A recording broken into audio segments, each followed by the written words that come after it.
Hello, dear student. Student, this is chapter 5 and second part we are going to discuss. In this chapter, we have to discuss about taxes, right? Taxes यानी tax means होगा कर, यानी revenue जिसे हम बोलेंगे, यानी अभी तो हम इनको टैक्स बोल रहे हैं, जैसे जैसे हिस्ट्री में हम आगे बढ़ेंगे हम इसको एक वर्ड और रिकग्नाइज करेंगे, रेवेन्यू, राइट। रेवेन्यू क्या होता है? राजस्व कर, यानी राजा को देने वाला जो कर होता है, राजा द्वारा लगाया गया जो भी टैक्स होता है उसे हम लोग रेवेन्यू बोलते हैं, ठीक है। वो हम आगे पढ़ेंगे, लेकिन यहाँ पर सबसे पहली बार टैक्स की बात आ रही है, ठीक है, इस वजह से हम इसको टैक्स बोल रहे हैं। टैक्स होता क्या है? टैक्स ये होता है कि जैसे किसी एरिया में कोई राजा रह रहा है, ठीक है ना, कोई राजा रह रहा है तो वो किसी एरिया में कोई राजा है तो वो राजा अपनी अपनी प्रजा पर, अपनी जनता पर क्या लगाएगा? टैक्स लगाएगा। टैक्स किस माध्यम से लगाएगा? वो कहेगा कि आप जितना, है ना, आप जितना कमा रहे हैं या आप जितना प्रोडक्शन कर रहे हैं, जैसे कोई फार्मर है तो आप जितना प्रोडक्शन कर रहे हैं उस प्रोडक्शन का कुछ हिस्सा, कुछ थोड़ा सा भाग किसको देंगे? आप राजा को देंगे। किसको देंगे? राजा को देंगे। अच्छा भाई, राजा को क्यों देंगे आप? क्यों देंगे आप राजा को? आपकी अपनी कमाई है, ठीक है ना, आप अपना प्रोडक्शन कर रहे हैं, आपकी अपनी मेहनत है, लेकिन आप राजा को टैक्स क्यों देंगे? देंगे आप इसलिए देंगे क्योंकि राजा क्या है? आपके जो राज्य है, जिस राज्य में आप रहते हैं, जिस किंगडम में आप रहते हैं, उसका वो राजा है। और राजा होने के नाते वो आपकी क्या लिया है? सिक्योरिटी की गारंटी लिया हुआ है। किसकी गारंटी लिया हुआ है? सिक्योरिटी की, आपकी सुरक्षा की गारंटी लिया हुआ है, राइट। क्यों? क्योंकि अगर कोई बाहर से अटैक किया किसी दूसरे राजा ने, तब तो फिर आप उसके गुलाम हो जाएंगे, है ना, फिर आप उसके अंडर में हो जाएंगे। इस वजह से राजा जो आपको सिक्योरिटी दे रहा है, ठीक है ना, उस सिक्योरिटी के बदले आपको जो एक अच्छा सा एडमिनिस्ट्रेशन दे रहा है आपके राज्य में, है ना, जिससे आपस में सब लोग लड़ाई नहीं कर पा रहे हैं, एक जस्टिस दे रहा है, आपको जस्टिफाई करता है, जब कभी कोई विवाद होता है तो राजा उसको सुलझाता है। ये जो सारे काम करता है ना, तो इन सब के लिए राजा को आपको क्या देना पड़ेगा? राजा को भी तो टैक्स देना पड़ेगा ना, क्योंकि राजा का जो राज्य होगा उसमें क्या होंगे? उसके बहुत सारे सोल्जर्स होंगे, है ना। एक राजा के क्या होंगे? किंग के, एक जो रूलर है उसके बहुत सारे सोल्जर्स होंगे, और उन सोल्जर्स को देने के लिए उसको क्या चाहिए? सैलरी चाहिए। आपने देखा था लास्ट पार्ट में, आपने देखा था कि लास्ट वाली पैराग्राफ में आपने देखा था कि सोल्जर्स को कैसे दे रहे थे? पंच्ड मार्क्स दे रहे थे। पंच्ड मार्क्स यानी सिक्के दे रहे थे। सिक्के में कैसे? पंच्ड, यानी कि जिसमें कुछ ना कुछ ऐसे मोहर बनाकर, है ना, उसको गला कर, है ना, मेल्ट करके उनको आप जो है सिक्के दे रहे थे। लेकिन अब वो उतना भी राजा वो लाएगा तो आखिर कहाँ से लाएगा, है ना। राजा के घर भी थोड़ी कुछ होता है, वो तो आप लोगों से ही कुछ ना कुछ, है ना, जो भी थोड़ा थोड़ा कलेक्ट होगा वही कलेक्ट होकर राजा के जो राजा का कोष है, ठीक है ना, जो फंड है, वहाँ पर पैसा कलेक्ट हो जाता है। अरे भाई, जैसे आज आप गवर्नमेंट को टैक्स देते हो ना, आप अपने पेरेंट्स से पूछिएगा कि पापा आप लोग टैक्स देते हैं क्या गवर्नमेंट को, ठीक है।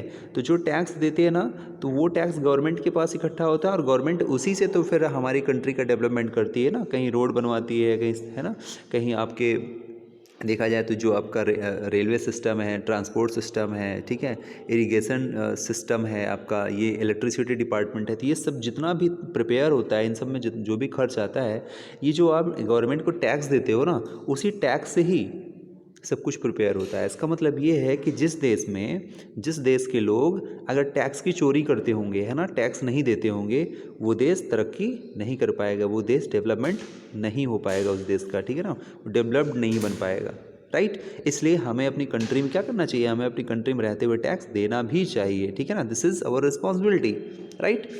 अच्छा, अब हम बात कर रहे थे बहुत पुरानी बात कर रहे हैं अभी हम, जब टैक्स लेने की शुरुआत हो रही है, अब पहली बार टैक्स लिया जाने लगा था, ठीक है ना, अभी तक टैक्स की बात ही नहीं आ रही थी, अब टैक्स लिया जाने लगा, ठीक है, राजा के द्वारा टैक्स लिया जाने लगा, ठीक है। तो उसी के बारे में डिस्कस करना है कि हमने जनपद के आगे महाजनपद पढ़े थे, महाजनपदों में हमने बहुत सारे महाजनपदों के नाम पढ़े थे, है ना, जैसे मगध है, वज्जी है, ठीक है ना, अंग है, कुरु है, पंचाल है, गांधार है, ऐसे हमने बहुत सारे महाजनपदों के नाम पढ़े थे, ठीक है। तो उन्हीं महाजनपदों के बारे में डिस्कस करते हैं कि वहाँ के जो रूलर्स थे, जो राजा थे ना, वो किस तरह से टैक्स ले रहे थे, क्या क्या टैक्स ले रहे थे, और किस किस टाइप के लोगों से क्या क्या टैक्स ले रहे थे, राइट। So let's start. तो एज द रूलर ऑफ महाजनपद के जो रूलर्स थे वर बिल्डिंग ह्यूज फोर्ट्स, क्या बनाते थे? उनको क्या बना रहे थे, वो बड़ी बड़े फोर्ट्स बना रहे थे, बड़ी बड़ी बिल्डिंग बना रहे थे, ठीक है ना। क्यों बना रहे थे फोर्ट्स? अपनी सुरक्षा के लिए तो बना ही रहे थे, साथ में जनता की सुरक्षा के लिए। फोर्ट्स जब बनता है ना तो पूरे राज्य के चारों तरफ से बनता है, ठीक है ना, जिससे बाहर से कोई अटैक ना कर सके और अंदर जो जनता है ना, जो पीपल्स है, वो सेफ रहें। तो बिल्डिंग ह्यूज फोर्ट्स, तो महाजनपद के जो रूलर्स थे, बिल्डिंग ह्यूज फोर्ट्स, ठीक है, मेंटेनिंग बिग आर्मीज, बड़ी बड़ी सेनाएं रख रहे थे। तो अब उनको ज़रूरत क्या हो रही थी? दे नीडेड मोर रिसोर्स, उनको बहुत ज़्यादा रिसोर्स की ज़रूरत थी। रिसोर्स मतलब संसाधन की, यानी बहुत ज़्यादा लोग चाहिए उनको, ठीक है ना। फिर अगर बहुत ज़्यादा लोग चाहिए उनको हेल्प करने के लिए, यानी मेंटेनिंग बिग आर्मीज में और बिल्डिंग ह्यूज फोर्ट्स में, तो अगर इन सब में चीज़ चाहिए, इनको रिसोर्स चाहिए, तो हमें क्या है, मेन चाहिए। अगर मेन हमें बहुत सारे चाहिए तो फिर मेन को देने के लिए सैलरी भी चाहिए, उनको भोजन भी चाहिए, तभी ना सब लोग काम करेंगे, हेल्प करेंगे राजा की। एंड दे नीडेड ऑफिशियल, और उनको क्या चाहिए थे? ऑफिशियल चाहिए थे। क्या चाहिए थे? ऑफिशियल। ऑफिशियल मतलब ऐसे अधिकारी चाहिए थे राजा को जो क्या कर सकें? टू कलेक्ट दीज, जो इनको कलेक्ट कर सकें। So instead of depending on occasional gift, अब राजा पहले क्या करता था? पहले का जो राजा होता था, आपने देखा कि ऋग्वैदिक एज में, ये इंपॉर्टेंट बात है, इसको ध्यान से समझिएगा। ऋग्वैदिक एज में जो राजा था वो क्या ले लेता था? गिफ्ट ले लेता था। क्या लेता था? क्या ले लेता था? गिफ्ट ले लेता था। यानी राजा को जो भी टैक्स दिया जाता था वो एक गिफ्ट के रूप में दिया जाता था कि ठीक है राजा है, उसको गिफ्ट दे देते हैं। जो तो ये क्या था? ये क्या था? ये आपकी अपनी इच्छा पर था, ठीक है ना। आप अगर चाहें तो राजा को टैक्स दीजिए, आप चाहें तो राजा को टैक्स मत दीजिए। लेकिन अब जो राजा टैक्स लगाने जा रहा है वो आपके लिए क्या हो जाएगा? वो आपको श्योर, मतलब श्योर आपको टैक्स देना ही पड़ेगा, ठीक है ना।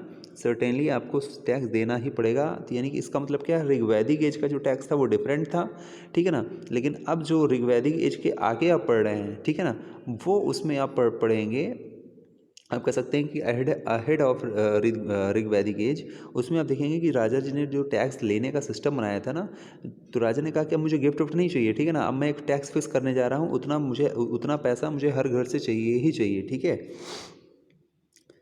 तो इस तरह से आप देखेंगे इसमें, देखिए क्या हुआ कि instead of depending as occasional gift brought by people as in the case of the raja of janapada, ठीक है ना। जो ओकेशनल गिफ्ट होते थे ना, ब्रॉड बाय जो लोगों के द्वारा लाए जाते थे, as in the case of raja and janapada, this started collecting regular tax, उन्होंने क्या स्टार्ट कर दिया? अब रेगुलर टैक्स लेना शुरुआत कर दिया। ये इंपॉर्टेंट है कि राजा ने अब क्या कर दिया? रेगुलर टैक्स लेना स्टार्ट कर दिया है, ठीक है। समझ में आ रही है बात? अब देखेंगे, taxes on crops were the most important. This was because most people were farmers.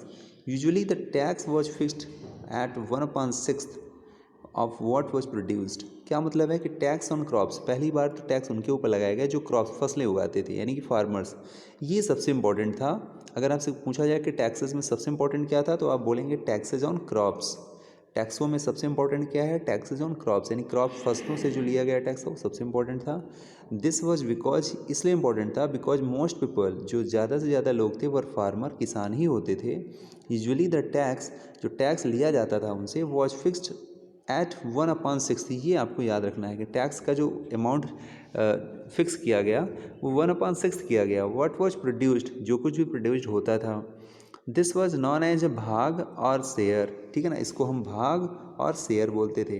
1/6 का मतलब क्या है? 1/6 का मतलब ये है कि अगर आपके पास, ठीक है ना, अगर एक किसान के पास 6 क्विंटल गेहूं हो रहा है, 6 क्विंटल व्हीट है, 6 क्विंटल राइस हो रहा है, तो उसमें एक भाग किसके पास चला जाएगा? राजा के पास चला जाएगा। बात समझ में आ रही है? बात समझ में आ रही है? अगर आपके पास 6 क्विंटल है, यानी अगर आपके पास 6 पार्ट व्हीट हुआ है, तो उसका एक पार्ट किसके पास जाएगा? राजा के पास जाएगा। इसी तरह से अगर आपके पास 12 पार्ट हो गया तो फिर कितना चला जाएगा?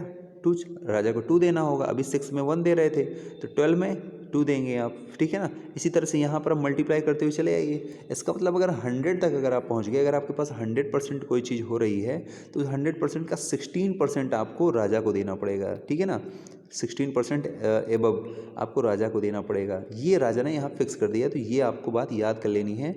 और इस 1/6 को क्या कहा गया? भाग अथवा शेयर कहा गया, ठीक है, हिस्सा। ये जो कुछ भी आप कमाई कर रहे हैं, जो कुछ भी प्रोडक्शन कर रहे हैं किसानी में, ठीक है ना, उसका 1/6, यानी एक पार्ट, अगर 6 पार्ट आपका है तो उसमें से एक पार्ट आप राजा को देंगे, इसका मतलब आप 5 पार्ट यूज करेंगे, राइट। और अगर 100 है तो 16% एबव, मैंने बता दिया, आप देख लीजिएगा, ठीक है ना। This were taxes. अब देखिए सबसे 1/6 नहीं लिया जाता था। आप सोचिए कि 1/6 सबसे लिया जाता तो नहीं, ये केवल फार्मर्स के लिए था जो क्रॉप्स करते थे, ठीक है ना, क्रॉप्स कल्टीवेट करते, क्रॉप्स का जो प्रोडक्शन था जिनका, ठीक है ना, फसल उगाते थे जो, ठीक है, उनके लिए था। सेकेंड थिंग्स क्या है, these were taxes on a craft person. Craft person से भी टैक्स लिया जाता था। क्राफ्ट पर्सन कौन होते हैं, बार बार मैं आपको नहीं बताऊंगा, आपको याद रखना चाहिए ना। क्राफ्ट पर्सन किन्हें कहते हैं, क्राफ्ट मतलब होता है शिल्पकार, ठीक है ना, शिल्पकार, शिल्प का काम करते हैं, जैसे मूर्तियाँ बनाने वाले, डलिया बनाने वाले, है ना, खिलौने बनाने वाले, है ना, और जो मंदिर मस्जिदों में जो डिजाइन बनाते हैं शिल्प से कुरेद कुरेद कर, है ना, कार्व कर करके, उनको सबको, इन सभी को क्राफ्ट पर्सन्स बोलते हैं, ठीक है। चित्रकूट में जाइए तो मेले के बाहर देखिए ना, छोटे छोटे बहुत सारे सामान मिलते हैं, वो भी क्राफ्ट पर्सन में ही आते हैं, right. These could have in the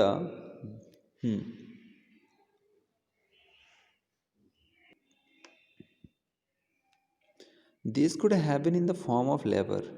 अब जो क्राफ्ट पर्सन थे उनसे क्या लिया जाता था, कहा जाता था कि दीज कुड हैव बीन, ये लोग क्या कर सकते थे, could have in the form of labour, यानी लेबर अपना श्रम दे सकते थे। जैसे राजा के, कोई राजा के यहाँ भी काम है क्राफ्ट पर्सन का, राजा के यहाँ भी बिल्डिंग्स बनी है, वहाँ भी आपको डिजाइन बनाने का काम है, ठीक है। राजा के दरबार में भी बहुत सारे लोग हैं, उनको भी कोई चीज़ों की ज़रूरत पड़ रही होगी, है ना, जो लोग वहाँ रह रहे होंगे, तो क्राफ्ट पर्सन को कहा जाता है भाई आप इन सभी लोगों के लिए कुछ ना कुछ बनाइए, ठीक है, और हमारी जो बिल्डिंग्स है वहाँ पर कुछ नक्काशी कर दीजिए, डिजाइन बना दीजिए, यही आपका टैक्स है। यानी आप अपनी मेहनत कर दीजिए हमारे यहाँ, यही आपका टैक्स है। बस आप जो कुछ भी कमा रहे हैं कमाइए, लेकिन थोड़ी बहुत मेहनत आप हमारे लिए भी करिए, यही उनका टैक्स हो जाता था। फॉर एग्जांपल, जैसे एक वीवर था, वीवर मतलब जो बुनकर, जो कपड़े बुनते थे, जो स्मिथ है, ठीक है ना, जो स्मिथ का मतलब एक तरह से आप कह सकते हैं कि जो लोहे का काम करते हैं, सोने का काम, ठीक है, जो लोहार होता है, ठीक है ना। मैं हैव हैड टू वर्क, आपको क्या करना था, क्या करना पड़ता था, had to work for a day, आपको एक दिन काम हमारे लिए करना पड़ता था, every month for the king,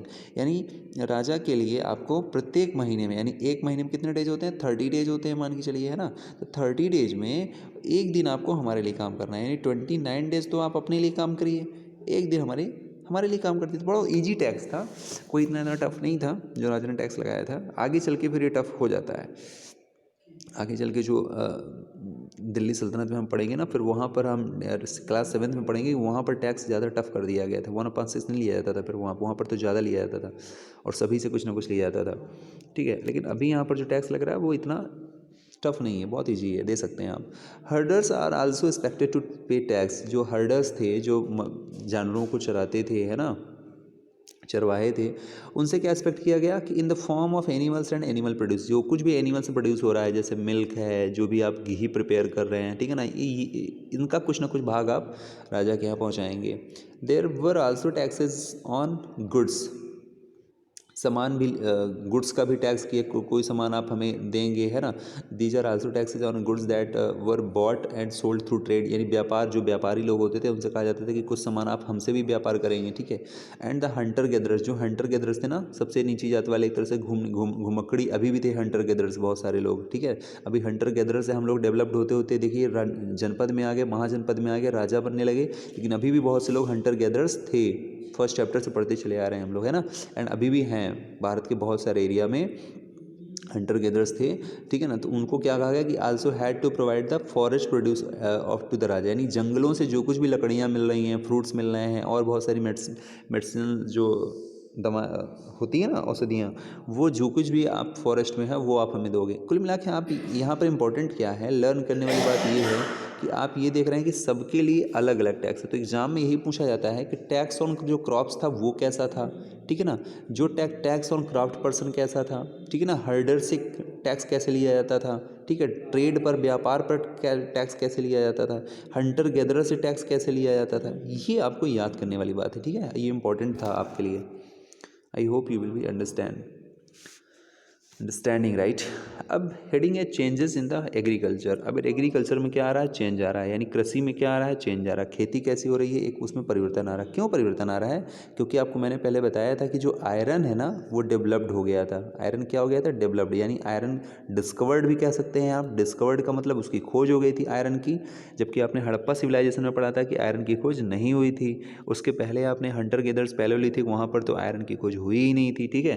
लेकिन यहाँ पर आपने क्या पढ़ा था कि जो अतरंजी खेड़ा था वहाँ से आयरन का साक्ष्य मिलता है, और ये आयरन ओर इनके पास, अभी आप देखेंगे आगे इसमें पढ़ेंगे, इनके पास आयरन ओर निकालना ही जानते थे, और वहाँ से एक तरह से क्या बोला जाता है कि लोहे के औजार बनाना भी ये लोग सीख गए थे। ठीक है, तो एग्रीकल्चर में इसका क्या रोल है? एग्रीकल्चर में रोल ये है कि जो हल होता था ना, प्लो, जो हल होता था, जैसे आज आप लोग ट्रैक्टर में देखते हैं ना, ट्रैक्टर, जब ट्रैक्टर चलता है तो उसके पीछे क्या रहता है, कांटेदार ऐसे बने रहते हैं, मिट्टी को खनता हुआ चला जाता है। ऐसे ही पहले हल होते थे, प्लो होते थे, तो दो बैल होते थे ना, जो दो बैल होते थे उन्हीं के पीछे एक लकड़ी लगा दी जाती थी। एक लकड़ी के जो नीचे वाला भाग होता था उसमें लोहा लगा दिया गया। ठीक है, इससे क्या होता था कि जब वो दो बैल चलते थे ना, तो ये लकड़ी से लगा हुआ जो एक लोहा नीचे था ना, वो मिट्टी को खनता हुआ चला जाता था। ठीक है, खनता हुआ चला जाता था ऐसे ऐसे बहुत ज़्यादा, तो इस तरह से फील्ड प्रिपेयर हो जाती थी। पहले क्या होता था, पहले लोहा था नहीं, तो ये ज़्यादा मिट्टी के अंदर प्रवेश नहीं कर पाता था, मिट्टी के अंदर घुस नहीं पाता था, जिससे क्या होता था, ऊपर ऊपर ही थोड़ा बहुत खुदाई हो पाती थी लकड़ी से। ठीक है, लेकिन लोहा है इसलिए ये मिट्टी को ज़्यादा खोद पाता था। तो इसकी वजह से क्या हो गया, जो मिट्टी अच्छी सी खुदाई होगी, तो जब हम उसमें बीज डालेंगे, सीड डालेंगे, तो अब क्या होगा, प्रोडक्शन हमारा अच्छा होगा। जैसे आप लोग कोई पेड़ पौधा लगाना तो मिट्टी को पहले खनते हैं ना, मिट्टी की खुदाई करते हैं, तब ना उसमें प्लांटिंग करते हैं। ठीक है, इसी वजह से तो पहले आप लोग किससे खुदाई करते हैं, जैसे आपके पास खुरपी है, फावड़ा है, ये सारी चीज़ें ले लेते हैं आप। ठीक है, लेकिन इनमें क्या लगा होता है, आयरन ही तो लगा होता है ना, लेकिन पहले आयरन था नहीं, लेकिन अब यहाँ पर आयरन डेवलप्ड हो गया है, तो इसी की वजह से अब एग्रीकल्चर क्या हो जाएगा, अच्छा हो जाएगा, है ना, प्रोडक्शन क्या होगा, अच्छा होगा।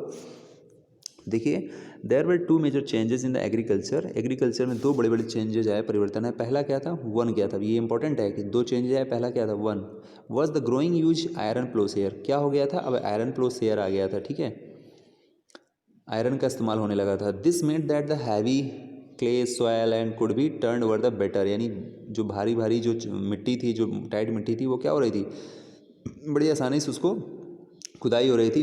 देन किसके कंपेयर में, वुडन प्लोसेयर के, यानी वुडन प्लोसेयर के कंपेयर में आयरन प्लोसेयर ज़्यादा बेस्ट हुआ। सो दैट मोर ग्रेन, ज़्यादा से ज़्यादा अनाज क्या होने लगे, कुड बी प्रोड्यूस, किए जा सकते थे, ज़्यादा से ज़्यादा अनाज पैदा हो सकता था। Second, people began transplanting the paddy. अब ये इंपॉर्टेंट है आपके, सेकंड क्या था, सेकंड था कि लोग, अब ऐसा नहीं था कि जैसे पहले फील्ड थे तो अनाज को ऐसे छिड़क देते थे, दाने को, वो अपने आप जो भी उग जाता था, है ना, खुदाई कर दिए उसके बाद अनाज छिड़क दिया, ऐसा कुछ नहीं करते थे। अब लोग पैडी भी, पैडी, पैडी मतलब क्या होता है, धान, धान का मतलब जिससे आपको राइस मिलता है, चावल मिलता है, उसी को राइस का जो आप खेती बोलते हैं ना, कि राइस की जो खेती है, जो कल्टीवेशन, उसको क्या बोलते हैं, तो उसको हम पैडी बोलते हैं। क्या बोलते हैं, पैडी। पैडी मतलब होता है धान, जिससे आपको राइस मिलता है।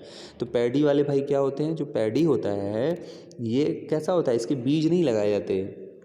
जो पैडी होता है, इसके बीज नहीं लगाया, इसके बीज नहीं बोए जाते हैं। ठीक है ना, इसके क्या किए जाते हैं, पहले एक छोटा सा हम लोग एक प्लाट ले लेते हैं, उस प्लाट में क्या कर देते हैं, पहले इनको प्लांटिंग किया जाता है। पहले जब ये थोड़े थोड़े थोड़े थोड़े उग जाते हैं, थोड़े थोड़े प्लांट इनके उग जाते हैं, फिर इन्हीं में से प्लांट को निकाल कर एक बड़े से फील्ड पर इन्हीं प्लांटों को फिर इसमें पानी भर दिया जाता है। ठीक है ना, वाटर से पूरा फुल कर दिया जाता है, और उसके बाद फिर इन प्लांट को निकाल कर इनमें लगाया जाता है। ठीक है, इन प्लांट को निकाल के एक एक प्लांट को, इसमें बड़ी मेहनत का काम होता है ये। ठीक है, इसी को हम लोग ट्रांसप्लांटिंग कह रहे हैं, कि यहाँ पर हमने पहले एक प्लाट में छोटे छोटे बहुत सारे प्लांट तैयार कर लिए। ठीक है, फिर उनमें से एक एक प्लांट को लेकर यहाँ पर थोड़ा दूर दूर पे बढ़िया, है ना, पानी भर देते हैं, तो पूरा ये दलदल जैसा हो जाता है, और फिर उसके बाद यहाँ लगाया जाता है, तब जाके आपको धान मिलता है। ठीक है ना, आप लोग तो बढ़िया जल्दी जल्दी खा लेते हैं राइस, इसको राइस का कल्टीवेशन में टफ है थोड़ा सा। ठीक है, तो सेकंड क्या था, पहला तो ये था कि आयरन प्लोसेयर का इस्तेमाल हुआ, और सेकंड था कि लोग अब क्या सीख गए थे, ट्रांसप्लांटिंग, यानी लोगों ने अब केवल गेहूं उगाना नहीं, पैडी उगाना भी, यानी पैडी को तैयार करना भी सीख गए थे, transplanting.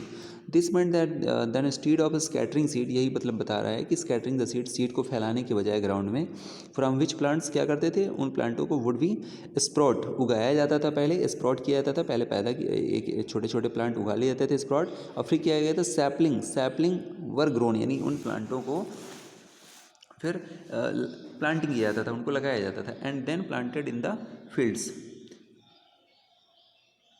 This led to increase production, इससे क्या हुआ, प्रोडक्शन क्या हो गया, बहुत ज़्यादा इंक्रीज हो गया, आयरन आ गया, तो प्रोडक्शन क्या हो, खेती बढ़िया अच्छी खासी खेती होने लगी, है ना, लोगों को मज़ा आने लगा प्रोडक्शन में। ठीक है, as a many more plant survive, इससे बहुत सारे प्लांट सर्वाइव हो सके। However it was back breaking work. Generally slave men and women, जो स्लैब थे, दास थे ना, उनमें जो मैन और वुमेन थे, दास और दासी जिनको कहा जाता था, तो उनमें जो लैंडलेस एग्रीकल्चर होते थे, लैंडलेस का मतलब क्या होता था, बहुत से लोग ऐसे होते हैं ना जिनके पास खुद की ज़मीन नहीं होती थी, वो दूसरों की ज़मीन पर जाके काम करते थे, ठीक है। तो ये जो लैंडलेस एग्रीकल्चर है, लैंडलेस एग्रीकल्चर जो लेबरर हैं, इनको क्या बोला जाता था, कम्मकार बोला जाता था। Kammakara had to do this work, वो कम्मकार ही सारे काम करते थे। तो यहाँ पर ये भी पूछा जा सकता है कि कम्मकार किन्हें कहा जाता है। कम्मकार, कम्मकार मतलब काम करने वाले। तो जो काम करने वाले कौन थे भाई, क्यों काम करते थे दूसरों के यहाँ, क्योंकि वो लैंडलेस थे, उनके पास ज़मीन नहीं थी, है ना, फॉर एग्रीकल्चर, इसलिए कम्मकार भी आपको पता चल गया। अब नेक्स्ट स्टडी है हमारी एक क्लोजर लुक मगध। मगध के बारे में पढ़ना है भाई कि मगध क्या था। तो मगध हमने बताया था कि मगध एक महाजनपद था, सबसे ज़्यादा डेवलप्ड महाजनपद था। क्यों जनपद था, क्योंकि इसका जो मगध जिस प्लेस पे था उसकी बनावट अच्छी होती है। जैसे कोई शहर है, आप मुझे बताइए, जैसे कोई सिटी है, सिटी के अगर आसपास आप इंडिया में गौर करिए, जितनी भी डेवलप्ड सिटी है, चाहे वो कोलकाता हो, कोलकाता देखिए किस नदी किनारे बसा है, हुगली में, ठीक है ना। आप उत्तर प्रदेश में देखिए, इलाहाबाद आपका गंगा नदी है ना, कानपुर गंगा नदी, ठीक है। इस तरह से हरिद्वार देख लीजिए, बहुत बड़े बड़े प्लेस देखिए, जितने भी बड़े बड़े प्लेस देखेंगे ना, वो कहीं ना कहीं कोई ना कोई रिवर या ओशियन के पास में ही क्या होते हैं, बसे होते हैं, एक तरह से सेटल्ड होते हैं। तो जो शहर है ना, उनमें जो है रिवर्स का बहुत बड़ा रोल होता है, रिवर का है ना, ओशियन का या सी का बहुत बड़ा इंपॉर्टेंट रोल होता है, ठीक है। क्योंकि जो भी फैक्ट्री होगी, कुछ भी लगेगी ना, तो उनको वाटर, अधिक से अधिक वाटर चाहिए, वो कहाँ से मिलेगा, ठीक है ना, तो बड़े आसानी से मिल सकते हैं। तो हमें ये देखने वाली बात होती है कि ऐसे शहर वहीं डेवलप्ड होते हैं जहाँ पर रिवर्स होती है मोस्टली, ठीक है ना। तो इस मगध भी कुछ ऐसे ही प्लेसेस पर था। देखेंगे, फाइंड मगध। मगध क्या था, Magadh became the most important mahajanapada, है ना, इन अबाउट 200 ईयर्स। मगध क्या था, एक सबसे इम्पोर्टेंट जनपद बनकर आ गया 200 साल पहले। 200 साल पहले की बात करें तो मगध जो है सबसे इम्पोर्टेंट महाजनपद के रूप में आया। Many rivers such as the Ganga, Son, यहाँ पर कौन कौन सी रिवर्स थी, Ganga, Son, float through the Magadh, Magadh से होकर बहती थी। This was important for the, ये इंपॉर्टेंट क्यों था, क्योंकि यहाँ पर ट्रांसपोर्टिंग बहुत आसानी से हो सकता था, मतलब एक प्लेस से दूसरे प्लेस तक बड़े आराम से सामान लिया जा सकता था। वाटर सप्लाई बहुत अच्छी थी, मैंने बताया ही आपको। मेकिंग द लैंड फर्टाइल, यहाँ की जो लैंड थी वो फर्टाइल बनाने के लिए बहुत ही उपयोगी थी। पार्ट्स ऑफ जो मगध था, मगध का और जो भाग था वर फॉरेस्टेड, बहुत ज़्यादा जंगली भी था, तो जंगल बहुत ज़्यादा थे, तो वहाँ से जंगलों से भी बहुत सारा कुछ मिल जाता है, ठीक है ना। Elephants which lived in the forest, elephants which lived in the forest, जो जंगलों में रहते थे, कुड बी कैप्चर्ड, उनको पकड़े गए, and train for the army, और उनको आर्मी के लिए ट्रेन किया गया। देखिए मगध जो था वैसे प्लेस पर था कि रिवर भी थी, तो रिवर से क्या हुआ, प्रोडक्शन अच्छा हुआ, है ना, एग्रीकल्चर अच्छा हुआ, ठीक है, ट्रांसपोर्ट अच्छा हुआ। और जो मगध था उसके चारों तरफ फॉरेस्ट थे, तो फॉरेस्ट में एलिफेंट्स थे, तो एलिफेंट्स को पकड़ा गया और पकड़कर उनको अपनी सेनाओं में सम्मिलित किया गया। एलिफेंट को ट्रेंड किया गया कि भाई आपको युद्ध, एलिफेंट को ट्रेन किया था ना, जैसे ट्रेन करते हैं कि हाँ युद्ध में चलना है तो उसको ट्रेन तो करना ही पड़ेगा ना, पता चले युद्ध हो रहा है और एलिफेंट पागल हो जाए, है ना, भागने लगी इधर उधर, तो प्रॉब्लम हो जाएगी फिर, है ना, वो अपने ही लोग नुकसान कर देगा। हम दूसरों को मारने चले थे, हम लोग खुद ही मर जाएंगे फिर, एलिफेंट अगर, है ना, हमारा एलिफेंट ही अगर खुद पागल हो जाएगा तो, इसलिए उसको ट्रेनिंग की बहुत ज़रूरत थी, ट्रेन फॉर द आर्मी। तो फॉरेस्ट, और क्या किया मगध के लोग और मगध के राजा ने क्या किया, forest also provided the wood, और फॉरेस्ट से क्या मिलता था, वुड मिलती थी, लकड़ियाँ मिलती थी, फॉर द बिल्डिंग हाउसेस, घरों को बनाने के लिए, कार्ड्स, बैलगाड़ियों को बनाने के लिए, चढ़े रथ बनाने के लिए, इसलिए फॉरेस्ट का बहुत ही इंपॉर्टेंट रोल होता है, ठीक है ना, इसलिए फॉरेस्ट को कट नहीं करना चाहिए। Besides there were iron, iron ore, और यहाँ पर आयरन तो डेवलप्ड हो ही गया था, तो आयरन ओर से क्या करते थे, आयरन ओर की माइंस थी, ये इंपॉर्टेंट है कि आयरन ओर की माइंस कहाँ थी, मगध में। तो जब आयरन की माइंस थी, माइंस मतलब समझते हैं ना, खदानें, यानी ज़्यादा से ज़्यादा आयरन निकाला जाता था। This could be tapped to make a strong tools, तो बड़े बड़े क्या बनाए जाने लगे, हथियार बनाए जाने लगे, ठीक है। मगध है two very powerful ruler, Magadh में दो सबसे इंपॉर्टेंट रूलर जो स्टार्टिंग में है, उस सबसे पहला नाम आता है बिंबिसार का, दूसरा नाम आता है अजातशत्रु का, ठीक है, याद रखिएगा। पहला नाम हम बिंबिसार का पढ़ रहे हैं, फिर अजातशत्रु का नाम पढ़ रहे हैं। Who use the all possible means to conquer at janapada, आसपास के जनपदों को इन्होंने जीत लिया। बिंबिसार का जो पुत्र था वो अजातशत्रु था, ठीक है, इन्होंने जीत लिया था। फिर क्या हुआ, महाजनपद, सॉरी, जनपदों को जीत लिया। महापद्मनंद, देखिए महापद्मनंद उस समय का एक ऐसा शासक था जो मगध पर रहते हुए, जैसे ये इंडिया है,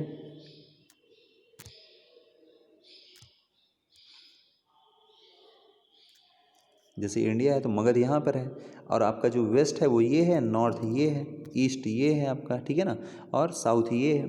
तो मगध यहाँ था, लेकिन महापद्मनंद क्या किया था, महापद्मनंद ईस्ट यहाँ तक यानी नॉर्थ वेस्ट में आकर भी यहाँ भी बहुत सारे इसने राज्य जीत लिए थे, इतनी दूर आकर। ठीक है, ये इसमें बता रहा है कि महापद्मनन जो शासक था, Mahapadmanan was the another important ruler, he extended his control up to the north west part of the subcontinent. ठीक है, और मगध की उस समय की राजधानी क्या थी पुरानी? राजगृह थी। क्या थी? राजगृह। राजगृह को क्या बोलते हैं? राजगीर बोलते हैं। प्रेजेंट डे में क्या बोलते हैं? राजगीर।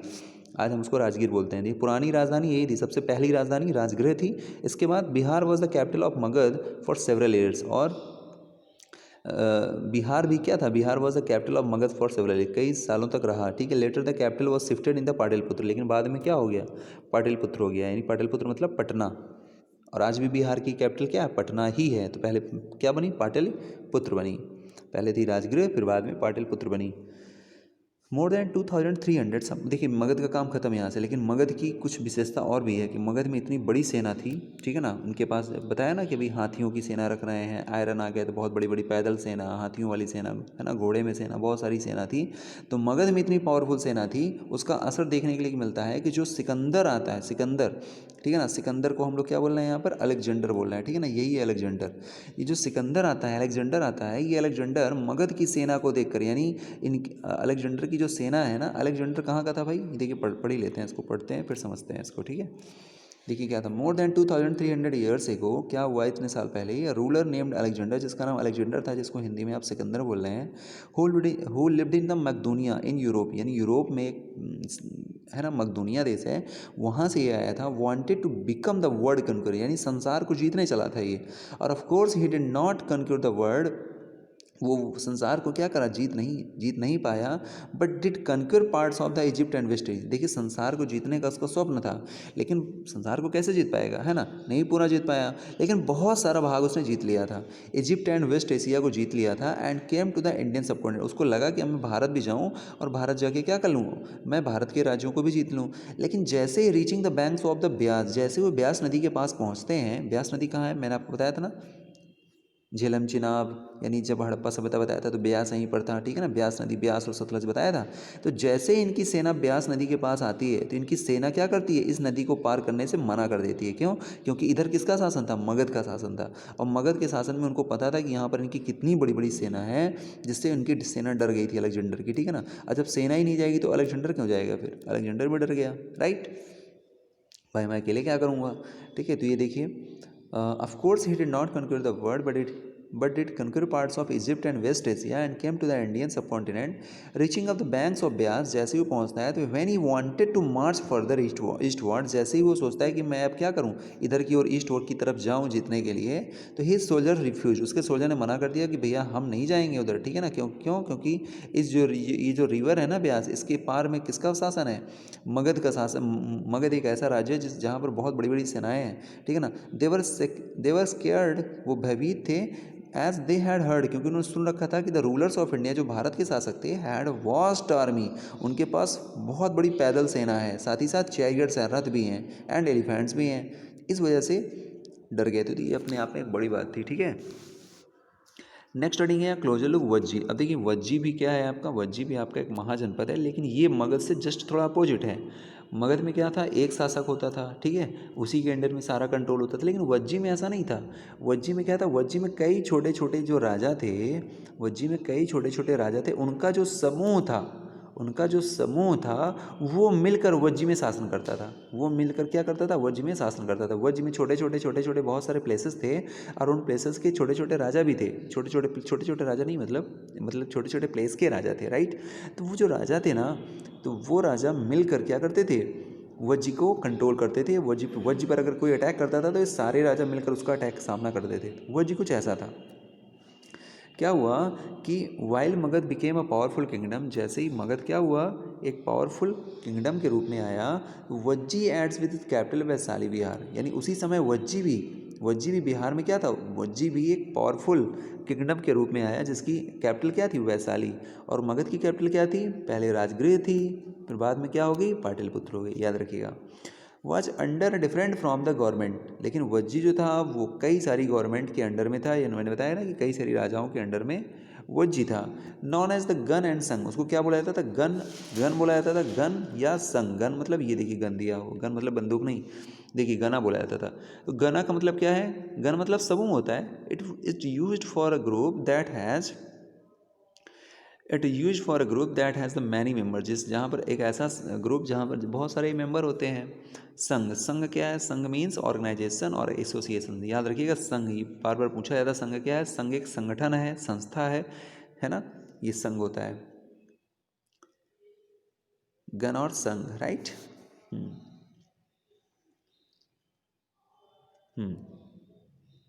गण और संघ याद रखिएगा। अब होता क्या था इन गण और संघ, इन गण और संघ देयर वर नॉट वन, इसमें कोई एक नहीं था, बट मैनी रूलर्स, बहुत सारे रूलर्स थे। बहुत सारे रूलर्स आपस में मीटिंग लेते थे। Sometimes even when the thousands of man rule together, हजारों आदमी जब उसमें शासन करते थे ना, तो each one known as the raja, उसमें प्रत्येक राजा था, ठीक है ना। These raja performed rituals together, प्रत्येक राजा उसमें क्या परफॉर्म कर सकता था? रिचुअल्स परफॉर्म करता था। सोचिए कितना बड़ा, कैसे जैसे आज आप देखिए ना कि आपका कंट्री है, उसमें कई सारे जो पार्लियामेंट्री होते हैं, सदस्य होते हैं आपके, जो पार्लियामेंट मेंबर होते हैं, सांसद होते हैं, और है ना, इस मतलब एक जैसे आपका देश है आज एक तरह से लोकतांत्रिक देश, वैसे ही वज्र एक उसका एग्जाम्पल था, ठीक है ना, कि कई लोग उसमें शासन कर रहे थे, उन सभी को मिलाकर एक वज्र बना था बहुत बड़ा, ठीक है ना। तो इनकी सबसे बड़ी पावर ये थी कि ये लोग संगठित थे, एक साथ थे। अगर ये लोग डिस्ट्रीब्यूट हो जाते ना तो मगध इन पर आक्रमण करके जीत लेता, लेकिन मगध जीत क्यों नहीं पाया? क्योंकि जितने भी छोटे छोटे राजा थे ना, ये सब जुड़े हुए थे, संगठित थे, ठीक है। यूनिटी जो है ना, यूनिटी में पावर होती है।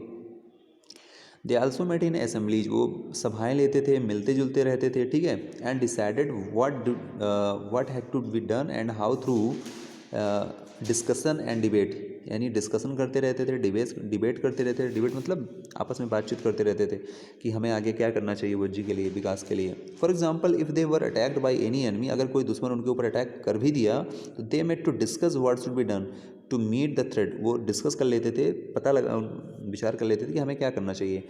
हाउएवर, और उससे टाइम उसको हरा भी देते थे। हाउएवर वुमेन दास एंड कम्मकार, लेकिन सबसे इंपॉर्टेंट बात यह है कि यहाँ पर भी जो वुमेन थी, दास थी, जिनको कम्मकार कहा गया है ना, कुड नॉट पार्टिसिपेट। कम्मकार किनको कहा गया? लैंडलेस लेबरर्स, लैंडलेस लेबरर यानी जिनके पास ज़मीन नहीं होती थी, दूसरों की फील्ड पर काम करते थे, तो वो कम्मकार कहा गया।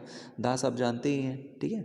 Women's could not participate in the assembly, वो असेंबली में पार्टिसिपेट नहीं कर सकती थी, यानी वज्र की भी असेंबली में ये तीनों लोग पार्टिसिपेट नहीं कर सकते थे। तो एग्जाम में ये पूछा जाता है कि भाई कौन कौन वज्र की असेंबली में पार्टिसिपेट नहीं कर सकते थे, तो इन्हीं सब चीज़ों को बताना होता है आपको।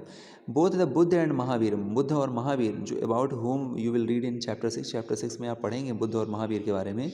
बिलोंग टू द गन, ये दोनों लोग किससे बिलोंग कर रहे थे? गन से ही बिलोंग कर रहे थे, याद रखिएगा। बुद्ध और महावीर स्वामी, यानी महात्मा बुद्ध यानी गौतम बुद्ध की बात करें या महावीर स्वामी की बात करें जो जैन धर्म के थे, ये दोनों गण से बिलोंग कर रहे थे, ठीक है ना। बिलोंग टू द गण और संघ, संघ से बिलोंग कर रहे थे। क्यों? क्योंकि इन्होंने छोटे छोटे कई संघ बनाए हुए थे ना, संगठन बनाए हुए थे। संघ का मतलब भी मैंने बताया ना, एक organisation. Some of the most vivid description of life in the sangha can be found in the Buddhist book, आप बुद्ध की बुकों में बहुत सारे संघ देख सकते हैं। तो आप समझ में आ रहा है ना, देखिए बुद्ध ने बहुत सारे संघ बनाए थे, महावीर स्वामी ने बहुत सारे संघ बनाए थे। तो छोटे छोटे जो संघ थे ना, इन्हीं संघों में बाद में एक एक पर्सन क्या हो गया, एक रूलर की तरह बिहेव करने लगा, ठीक है। और इन्हीं संघों को मिलाकर एक क्या बन गया? वज्जी संघ बन गया। क्या बन गया? वज्जी संघ बन गया। तो इनमें से कोई महावीर स्वामी का भी रहा होगा, इनमें से कोई गौतम बुद्ध का रहा होगा। बात समझ में आ रही है? संघ छोटे छोटे ऑर्गेनाइजेशन थे, उनमें प्रत्येक, पहले तो जब महात्मा बुद्ध रहे तब तो ठीक है, कोई दिक्कत नहीं थी, लेकिन उनके समय से ही बाद में, उनके मरने के बाद में एक एक पर्सन यहाँ पे क्या हो गए, एक राजा की तरह व्यवहार करने लगे। और यही लोग आपस में एक संगठित थे कि हम लोग संघ के लोग हैं सब, है ना, आपका भी संघ है, हमारा संघ, और इन्हीं सबको मिलाकर एक वज्जी संघ बन गया, ठीक है। बात समझ में आ रही है? I hope you are understanding. Chapter आपका फिनिश हो गया है, ओके, थोड़ा सा है इसमें क्या क्या। अच्छा, इसको भी देख लेते हैं। This is an account of the Vajji from the दीर्घ निकाय। अब देखिए ये आपको इंपॉर्टेंट है, दीर्घ निकाय, दीर्घ निकाय इसमें दिया हुआ है, बल्कि दीर्घ निकाय बोलते हैं हिंदी में। This is an account of Vajji, यानी वज्जी के बारे में हमें जानकारी कहाँ से मिल रही? तो दीर्घ निकाय से मिल रही है। यानी वज्जी के बारे में जानकारी हमें कहाँ से मिल रही है भाई? वज्जी के बारे में दीर्घ निकाय से मिल रही है। दीर्घ निकाय क्या है? अ फेमस बुद्धिस्ट बुक, एक प्रसिद्ध बुद्ध की बुक है, ठीक है ना। फेमस बुद्धिस्ट बुक का क्या नाम है? दीर्घ निकाय। दीर्घ निकाय से किसकी जानकारी मिलती है? वज्जी की मिलती है, मगध की नहीं। Which contain some of the speeches of the Buddha, जिसमें बुद्ध के बहुत सारे स्पीचेज हैं। There were written down about 2300 years ago, इतने साल पहले इसकी बताया गया था। अब देखिए अजातशत्रु एंड वज्जी के बारे में। अब अजातशत्रु कहाँ का था भाई? मगध का था। अजातशत्रु कहाँ का था? अभी बिंबिसार पढ़ा ना आपने कि मगध में कौन सा शासन थे? बिंबिसार था और अजातशत्रु था, ठीक है। तो अजातशत्रु ने एक बार, अजातशत्रु के जो गुरु जी थे वो गुरु मानते थे उनको, महात्मा बुद्ध को, तो उन्होंने पूछा था एक बार कि वज्जी के बारे में पूछा कि महाराज हम वज्जी में अटैक करना चाहते हैं, ठीक है। Ajatashatru wanted to attack the Vajji, Ajatashatru Vajji में अटैक करना चाहता था। ही सेंट हिज मिनिस्टर, उसने अपने मंत्री को भेजा। नेम द, क्या नाम था उसका? नेम द वत्सकार, वत्सकार को भेजा कि भाई तुम जाओ बुद्ध के पास, ठीक है ना, to get his advice on the matter, इस मैटर पर एडवाइस लेके आओ कि हम जो है वज्जी पर क्या करना चाहते हैं? अटैक करना चाहते हैं। अब चूंकि वज्जी से कौन बिलोंग कर रहा था? बुद्ध भी बिलोंग करते थे, भले ही बुद्ध उसमें शासक नहीं थे, लेकिन वज्जी के ही थे ना, संघ उन्होंने बनाया था ना। तो उनसे सलाह लेने जा रहे थे कि हम अटैक करना चाहते हैं तो कैसा रहेगा। तो बुद्ध ने कहा था कि Buddha asked the whether the Vajji, Buddha ने कहा whether the Vajji met frequently, कि जो वज्जी के लोग हैं वो क्या है, अच्छा फ्रिक्वेंटली मिलते जुलते रहते हैं इन द फुल असेंबली, है ना, असेंबली लेते रहते हैं। व्हेन ही हर्ड, उन्होंने सुन रखा था, दैट दे डिड, है ना, he replied that the Vajji would continue to prosperous as long as. तो उन्होंने कहा कि देखिए भाई वज्जी जो है ना वो तब तक प्रॉस्परस रहेगा, यानी वज्जी का कोई कुछ नहीं बिगाड़ सकता तब तक, कब तक नहीं बिगाड़ सकता कोई कुछ? जब तक वो अपने हिसाब से जो काम करते आ रहे थे वो करते रहेंगे। तो कौन कौन से काम करते आ रहे थे? दे held full of frequent public assembly, यानी वो क्या कर रहे थे? पब्लिक असेंबली लेते जा रहे थे, लोगों से मिलते जुलते जा रहे थे। दे मेट एक्टेड टुगेदर, वो आपस में सब मिले जुले थे, मिलते थे और उसी के हिसाब से काम करते थे। फॉलोड द एस्टैब्लिश रूल, जितने भी नियम बनते थे वज्जी में सबको फॉलो करते थे। They respected and supported and listen to the elders, बड़ों की बात सुनते थे, सपोर्ट करते थे, रिस्पेक्ट करते थे, है ना। Vajji women were not held by force and captured, Vajji की जो महिलाएं थी वज्जी में रहने वाली, उनके साथ में कोई ज़बरदस्ती व्यवहार नहीं किया जा सकता था, है ना। चैत्य, चैत्य मतलब लोकल श्राइन, श्राइन मतलब देवी देवता, चैत्य मतलब देवी देवता, were maintain in the both town and village, उनको भी मेंटेन करके रखा गया है। वाइस एंड जो बुद्धिमान संत हैं वो फॉलो डिफरेंट बिलीव्स, जो अलग अलग धर्मों को मानने वाले लोग हैं उनकी भी रिस्पेक्ट दिया जाता था। Allowed to the enter and leave the country freely, वो कहते थे कि ठीक है आप वज्जी में आ भी सकते हैं और जब मन चाहे आप जा भी सकते हैं, जो भी उस समय के महात्मा थे। तो उन्होंने कहा था कि वज्जी के लोगों में, वज्जी के शासकों में इतनी शक्ति है, जब तक ये सारे काम करते रहेंगे ना तब तक भाई आप चाहे अजातशत्रु हो या कोई भी हो, आप उनका कुछ भी नहीं बिगाड़ सकते। आप अटैक मत करिए, बेवजह आप अटैक कर रहे हैं, राइट। तो ये बात उन्होंने कहा। राजा ऑफ पावरफुल किंगडम, पावरफुल जो किंगडम था उसका जो राजा था, ट्राई टू कॉन्क्यूर द संघ, संघ को जीतने का बहुत प्रयास किया, ठीक है ना। बट नेवर द लेस क्या हुआ, they lasted a very long time, बहुत समय तक, till about 1500 years ago, when they last of the gana और sangha were conquered by the Gupta ruler. लेकिन इनका प्रयास सफल नहीं हो रहा, लेकिन गुप्ता रूलर जब पढ़ते हैं हम, गुप्ता रूलर के बारे में पढ़ेंगे हम, ठीक है ना, चंद्रगुप्त समुद्रगुप्त के बारे में पढ़ेंगे। इन लोगों ने फिर गन और संघों को क्या क्या क्या कर लिया था? जीत लिया था, ठीक है। इनके बारे में आप लोग कब पढ़ेंगे? चैप्टर 10 में पढ़ेंगे आप। तब इस बात को आप याद रखिएगा, चैप्टर 10 में जब पढ़ेंगे कि सर आपने वहाँ चैप्टर 5 में पढ़ाया था गन और संघ, जो वज्जी बन गया है, वज्जी एक महाजनपद बन गया है, इसको इस समय के राजा नहीं जीत पा रहे हैं, लेकिन कौन जीत रहा है इस समय? अब गुप्ता रूलर जीतेंगे, यानी इनके आगे जब हिस्ट्री पढ़ेंगे ना गुप्ता रूलर हमें मिलेंगे, ठीक है, तो वो जीत लेते हैं फिर, ठीक है। तो इस तरह से आपका चैप्टर कंप्लीट हो गया बेटा, ठीक है। तो थैंक यू फॉर लुकिंग, ठीक है ना। एंड आई होप आप सभी लोग बहुत अच्छे से समझ रहे होंगे, और जो कुछ भी प्रॉब्लम आ रही होगी आपको, आप ज़रूर उसको मुझसे डिस्कस करेंगे, okay. So thank you for watching.